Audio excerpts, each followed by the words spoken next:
नमस्कार, मैं नियाज खान और आप देख रहे हैं न्यूज एक्सप्रेस। मध्य प्रदेश की राजनीति में तूफान आया हुआ है और सार्वजनिक तौर पर तो सब चुप हैं, लेकिन भोपाल से लेकर दिल्ली तक अंदर ही अंदर दांव खेला जा रहा है। आप जानते हैं कि दतिया में बीजेपी अंशुमान तिवारी को उम्मीदवार बनाया तो माहौल इतना गर्म हो गया कि पूछना नहीं, और अभी तक राजनीतिक उथल पुथल जारी है और बीजेपी के भीतर ही भीतर तीर चलाए जा रहे हैं।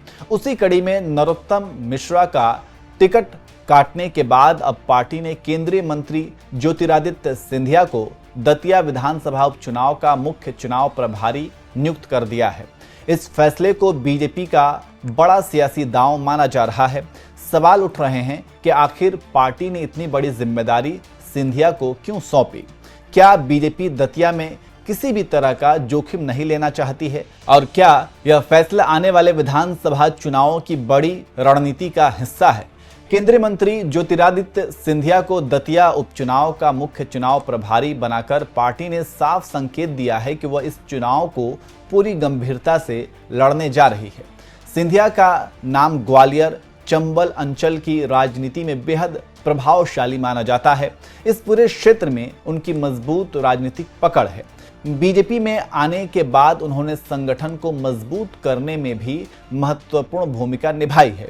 यही कारण है कि पार्टी ने चुनावी अभियान की पूरी कमान उनके हाथों में सौंप दी है। अब सिंधिया सिर्फ स्टार प्रचारक नहीं होंगे, बल्कि बूथ प्रबंधन से लेकर चुनावी रणनीति, कार्यकर्ताओं के समन्वय, जनसभाओं की योजना और चुनाव प्रचार की गति बढ़ाने तक हर पहलू पर उनकी सीधी नजर रहेगी।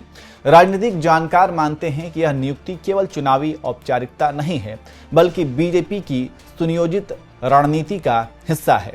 पार्टी अच्छी तरह जानती है कि दतिया का मुकाबला आसान नहीं होने वाला। ऐसे में अनुभवी नेतृत्व को आगे लाकर संगठन को मजबूती देना बेहद जरूरी था। दूसरी ओर कहा जा रहा है कि अब नरोत्तम के बाद सिंधिया की बारी है, क्योंकि विद्रोह के बाद बीजेपी का चुनाव जीतना अहम है।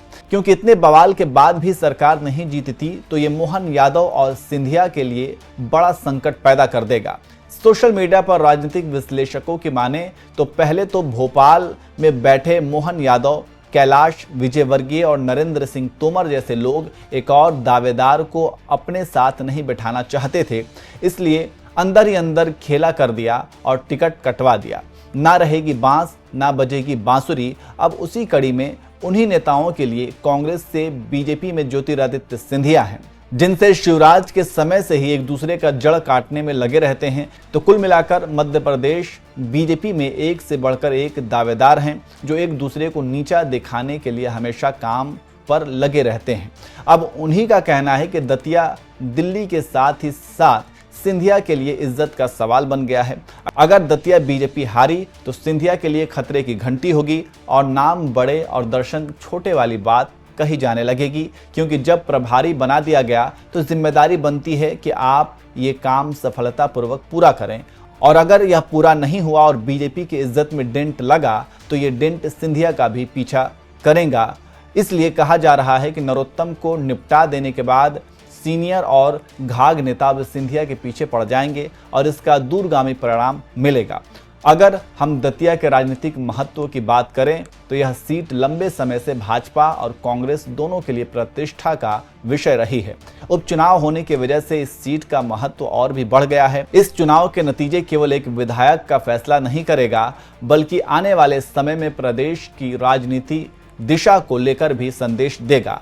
यही कारण है कि भाजपा कोई भी चूक नहीं करना चाहती। संगठन ने बूथ स्तर तक तैयारी शुरू कर दी है। माना जा रहा है कि सिंधिया लगातार क्षेत्र का दौरा करेंगे, कार्यकर्ताओं की बैठकें लेंगे और चुनावी अभियान को पूरी ताकत के साथ आगे बढ़ाएंगे। वहीं विपक्ष भी इस पूरे घटनाक्रम पर नजर बनाए हुए है। विपक्षी दलों का मानना है कि भाजपा को दतिया में कड़ी चुनौती मिलने वाली है, इसलिए पार्टी को अपने सबसे प्रभावशाली नेताओं में से एक को मैदान में उतारना पड़ा है। दूसरी तरफ भाजपा का कहना है कि यह केवल संगठनात्मक जिम्मेदारी है और चुनाव जीतने के लिए पूरी पार्टी एकजुट होकर काम करेगी। अब सबसे बड़ा सवाल यही है कि क्या ज्योतिरादित्य सिंधिया की रणनीति भाजपा को दतिया में जीत दिला पाएगी? क्या बूथ स्तर पर उनकी पकड़ और संगठन क्षमता चुनावी परिणामों में दिखाई देगी? क्या नरोत्तम मिश्रा के समर्थक पूरी ताकत से नए उम्मीदवार के साथ खड़े रहेंगे? इन सभी सवालों के जवाब आने वाले दिनों में चुनाव प्रचार के दौरान धीरे धीरे सामने आएंगे।